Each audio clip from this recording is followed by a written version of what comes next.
আসসালামু আলাইকুম প্রিয় দর্শক, কেমন আছেন আপনারা? আশা করি সবাই ভালো আছেন। আমি বাংলাদেশ নিয়ে কিছু কথা বলতে আসছি। আজকে বাংলাদেশ কোন অবস্থায় থাকতো, কোন অবস্থায় থাকতে পারতো। প্রিয় দর্শক, যুক্তরাষ্ট্র ইসরায়েল ও ইরানের পাল্টাপাল্টে হামলা লক্ষ্য অর্জিত না হওয়া পর্যন্ত ইরানের হামলা চলবে বলেছেন যুক্তরাষ্ট্র।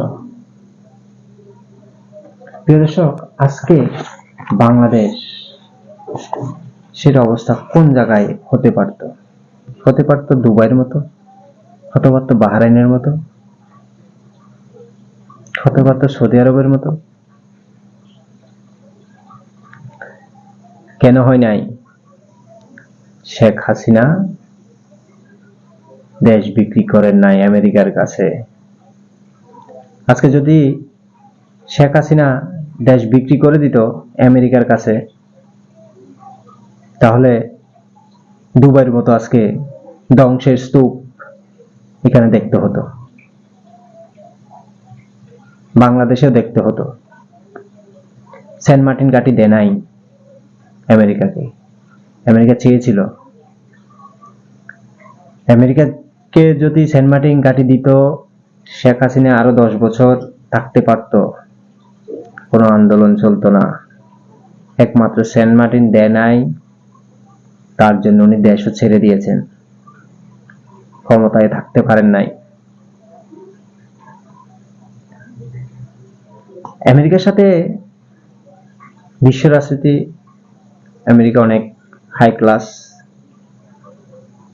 দেখেন, ইরানের এমন একজন নেতা খামেনি, ওনাকে ইসরায়েল আমেরিকা মিলে শেষ করে দিল।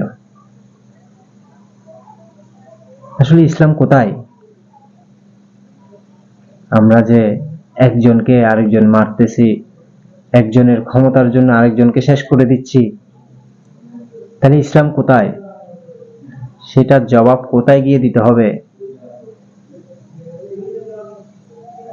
প্রিয় দর্শক, আমি আবারও বলতেছি, আমি কেন কাউকে দোষারোপ করতেছি না, বলছি না আমি শেখ হাসিনা খারাপ, শেখ হাসিনা ভালো, যুক্তরাষ্ট্র খারাপ, যুক্তরাষ্ট্র ভালো, এবং ইরান খারাপ, ইরান ভালো, আমি এটা বলতেছি না।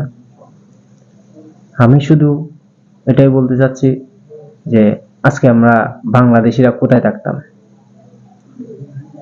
আরেকটা জিনিস, বাংলাদেশের অনেক প্রবাসী বাইরে আছেন, বাইরের দেশে, আমেরিকা, যুক্তরাষ্ট্র, ইরান, তারপর দুবাই, সৌদি,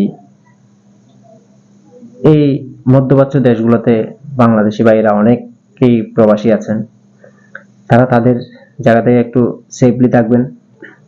যেহেতু দুর্ঘটনা হচ্ছে, যুদ্ধ হচ্ছে, এনা আমরা, আপনি, আমি কিছুই করতে পারবো না যতক্ষণ না ইরান, ইসরায়েল, আমেরিকা এরা না বসতেছে, ততদিন পর্যন্ত আমরা কিছু করতে পারতেছি না, আমরা সাধারণ মানুষ। আমি বলতে চাই, তৃতীয় বিশ্বযুদ্ধ আর না আসুক। দেশের অর্থনৈতিক অনেক লস হচ্ছে, বাইরের দেশে যুদ্ধ মানে বাংলাদেশেরও ক্ষতি। আমি চাই না এরকম যুদ্ধ হোক। দোয়া করি সবাই যেন সুস্থ থাকে, ভালো থাকে। আপনারা দোয়া করবেন আমার জন্য।